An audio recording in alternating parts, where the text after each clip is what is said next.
física, a deficiência mental e a deficiência moral. A deficiência física, sabemos que está ligada a um defeito qualquer, a um problema no corpo. A deficiência mental, a um distúrbio da mente. E a deficiência moral, a um problema de comportamento, de como lidar com as outras pessoas. Ser deficiente físico não significa que seja deficiente mental ou moral. Conhecemos muitos gênios que têm problemas com o físico. Mas a deficiência moral é a mais degradante de todas, porque é aquela que dificulta o entendimento espiritual de si mesmo e do outro. Mas para atingir essa eficiência moral, nós precisamos de alguns atributos para que possamos atingir esse equilíbrio. Entre eles estaria o autocontrole. O indivíduo que não é capaz de controlar a própria língua, ou seja, tudo que vem e fala, ele não é capaz de controlar o restante do corpo. Por quê? A língua fala daquilo que o coração está cheio. E o que o coração transborda sai pela língua. A língua é a ponta do iceberg daquilo que nós sentimos, daquilo que nós pensamos. Há os indivíduos que não são capazes de controlar o próprio estômago. Comem não pela fome, mas pelo desejo de comer e acabam desenvolvendo uma obesidade. Então, a deficiência moral está bastante ligada aos excessos. Ao excesso de vaidade, ao excesso de orgulho, ao excesso de egoísmo, ao excesso até mesmo de alimentação, ao excesso de trabalho, ao excesso de sono. Tudo em excesso gera esse estrago, ou seja, vai corroendo a nossa alma. Então, essa eficiência está ligada ao autocontrole, sim, ao zelo mais pelas pessoas do que pelas coisas. Você pode perceber, Juquinha, que quando existe uma discussão, ela está mais ligada à discussão por causa de coisas do que por causa de virtudes ou de pessoas. A maioria das discussões é por causa de coisas. Não, isso é meu, isso não é. Então, esse zelo tem que ser principalmente pelas pessoas, mas também pelas coisas. Agora, a capacidade de se motivar diante das quedas, diante das aflições, diante dos sofrimentos, faz com que a pessoa também galgue mais rápido os degraus e não fique como uma criança que cai e fica guardando a mãe se levantar, né?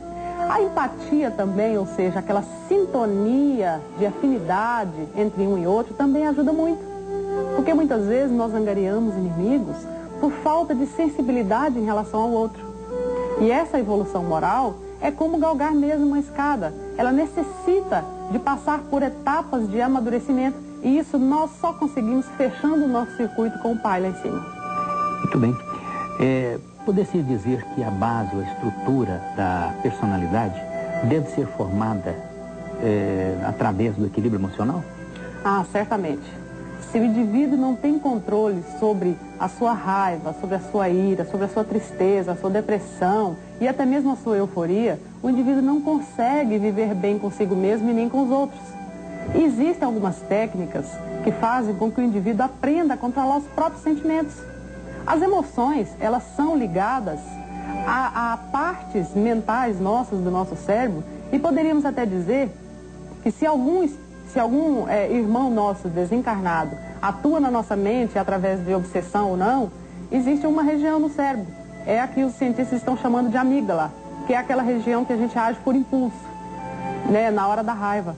Todas essas emoções devem ser buriladas, devem ser treinadas em momentos de tranquilidade para que nas horas de grande emergência, nas horas de grande necessidade, de tribulações, de aflições, elas possam ser controladas, não represadas, mas controladas, trabalhadas. Porque é muito fácil, Juca, ser uma pessoa tranquila em momentos de paz, ser uma pessoa controlada, uma pessoa diplomática, quando tudo está bem. Mas será que é fácil ser uma pessoa diplomática, educada, fina, em momentos de dificuldade, em momentos de tribulação, de aflição? Esse é o teste. Quando Jesus fala de manter a lamparina acesa, é esse. É vigiar e orar para que nós não entremos em tentações, mas vigiar constantemente.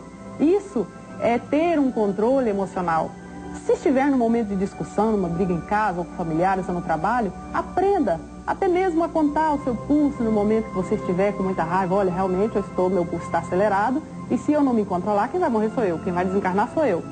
Se precisar tomar um copo com água, tome um copo com água. Se precisar contar de 1 a 10, conte de 1 a 10. E se quiser colocar na prática as palavras de Jesus, se alguém te bateu numa face, ofereça a outra, faça isso. Mas não é dizer hipocritamente, bateu aqui, agora vai bater aqui. Não é isso.